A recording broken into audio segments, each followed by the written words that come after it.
नमस्कार। स्वागत है आपका आपके YouTube channel Kalam global coaching classes Fatehpur Shekhawati की ओर से आप सबका बहुत बहुत हम आभारी हैं कि आप हमारी कक्षाओं में बने हैं। आज की कक्षा में एक फिर महत्वपूर्ण टॉपिक है गणेश्वर सभ्यता। गणेश्वर सभ्यता बहुत ही महत्वपूर्ण टॉपिक है। सबसे पहली बात तो अपने को ये पता होना चाहिए कि गणेश्वर सभ्यता कौन से जिले में है। ये सीकर जिले में है। सीकर जिले की नीम का थाना, सीकर जिले की नीम का थाना तहसील के अंदर रेवासा नामक जो गांव था, उस गांव के पास में, वैसे गांवड़ी गणेश्वर अलग से गांव है, गांवड़ी और गणेश्वर के पास में, रेवासा गांव के पास में ये सभ्यता विकसित थी। और ध्यान रखना, ये कांतली नदी के किनारे फली फूली थी। हर सभ्यता का ये ध्यान रखना, अपने को निश्चित रूप से पता होना चाहिए कि कौन सी सभ्यता कौन सी नदी के किनारे है। तो गणेश्वर सभ्यता कांतली नदी के किनारे है। हमको गणेश्वर सभ्यता के बारे में जानकारी किसने दी, इसकी खोज किसने की? राजस्थान में लगभग सभी सभ्यताओं में ये टफ पर्सन होते हैं, क्योंकि लगभग सारी सभ्यताओं में खोजकर्ता उत्खनन करता, किसी का खोज करता किसी का उत्खनन करता है, किसी का उत्खनन करता किसी का खोज करता है, और वो सारे नाम आपस में एक जैसे मिल जाते हैं। और इसमें महत्वपूर्ण बात यह है कि इसके खोजकर्ता और उत्खननकर्ता, ये महत्वपूर्ण है दोनों। और दो आदमी हैं, दोनों का एक नाम याद रख लो, रवि। क्या नाम हो गया? रवि। रवि तो कोई एक आदमी का नाम भी हो सकता है, लेकिन रवि, हमने जो नाम रखा है रवि, ये रवि इन दोनों का नाम बता देगा आपको। क्या बताएगा? रे से होगा रतन चंद्र अग्रवाल। वैसे इसका नाम ज्यादा करके आरसी अग्रवाल के नाम से आता है इसका नाम। तो आरसी अग्रवाल इसका खोजकर्ता था। ध्यान रखना, खोजकर्ता अलग होता है, उत्खननकर्ता अलग होता है।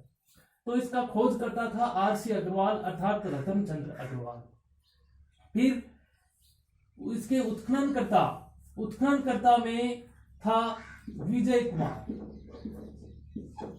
कुमार, जो राजस्थान विश्वविद्यालय के अंदर और इतिहास विभाग का प्रोफेसर था। राज्य सरकार के द्वारा ये नियुक्त था। फिर उत्खननकर्ता के रूप में विजय कुमार और आरसी अग्रवाल, इन दोनों ने मिलकर के इसका उत्खनन किया है। अर्थात गणेश्वर सभ्यता का खोजकर्ता रतन चंद्र अग्रवाल है, और रतन चंद्र अग्रवाल है ये उत्खननकर्ता भी है। पहले इसने खोज की, फिर इन दोनों ने मिलकर के ही इसका उत्खनन किया। अब किया कब? खोज तो उसकी होती है 1972 में। गणेश्वर सभ्यता की खोज कब होती है? 1972 में। और इसका उत्खनन होता है, ये दोनों आदमी मिलकर के करते हैं 1977 में। तो ये ध्यान रखना, कई बार परीक्षाओं में ये सन पूछी जा सकती है, इसका उत्खननकर्ता पूछा जा सकता है, इसका खोजकर्ता पूछा जा सकता है। तो ये दोनों नाम इसके लिए बड़े महत्वपूर्ण है। अब बात ये रही, गणेश्वर सभ्यता सीकर जिले में है, कांतली नदी के किनारे है। गणेश्वर सभ्यता के खोजकर्ता रतन चंद्र अग्रवाल थे, और उसके उत्खननकर्ता आरसी अग्रवाल और विजय कुमार दोनों थे। जिसने 1972 में इसकी खोज हुई, 1977 में इसका उत्खनन हुआ है। अब उत्खनन करने से अपने को प्राचीन सभ्यता इसके बारे में क्या जानकारी मिली, वो आगे चर्चा करते हैं।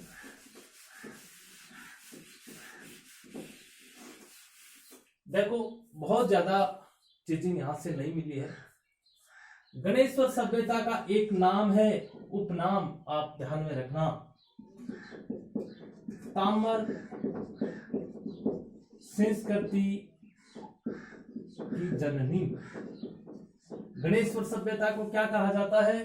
ताम्र संस्कृति की जननी। क्यों? क्योंकि गणेश्वर सभ्यता के अंदर जो तांबे से बने हुए जो उपकरण मिले हैं वो सबसे पुराने हैं, और सबसे पुराने होने की वजह से ही उसको क्या बोलते हैं, ताम्र संस्कृति की जननी। वैसे आहड़ सभ्यता को ताम्रवती नगरी कहते हैं और गणेश्वर सभ्यता को ताम्र संस्कृति की जननी कहते हैं। स्टूडेंट लगभग इनमें कंफ्यूज हो जाते हैं, ये ध्यान रखना। गणेश्वर सभ्यता ताम्र संस्कृति, ताम्र सभ्यता का स्थल है, ये ताम्र संस्कृति की जननी है। यहाँ पर तांबे के जो उपकरण मिले हैं वो सबसे पुराने हैं। और उपकरण क्या मिले, महत्वपूर्ण बात क्या है, उपकरण क्या मिले, सबसे पहली बात तांबा गलाने की भट्टी मिली। क्या मिला, तांबा गलाने की भट्टी मिली। उसके बाद में तांबे से बना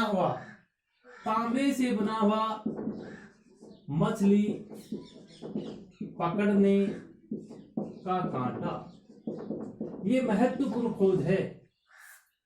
गणेश्वर सभ्यता की सबसे बड़ी खोज ये मानी जाती है, मछली पकड़ने वाला कांटा मिला, तांबे से बना हुआ मिला।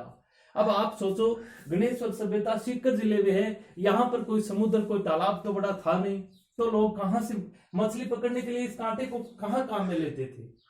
देखो, महत्वपूर्ण बात यह है कि मछली पकड़ने वाला कांटा मिला है, इससे यह अंदाज लगाया जा गया है कि गणेश्वर सभ्यता कांतली नदी के किनारे है।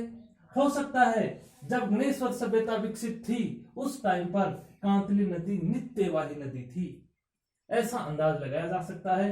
तो मछली पकड़ने वाला कांटा मिला है, तांबा गलाने की भट्टी मिली है, ताम्र संस्कृति की जननी इसको कहा जाता है। और यहाँ पर ईंटों का प्रयोग नहीं हुआ, यहाँ पर सबसे ज्यादा निर्माण कार्य में किसका प्रयोग हुआ है, पत्थरों का प्रयोग हुआ है। ये भारत में एकमात्र स्थान ऐसा है जहां पर पत्थरों से बने हुए बांध का साक्ष्य मिला है, अर्थात भवन निर्माण में।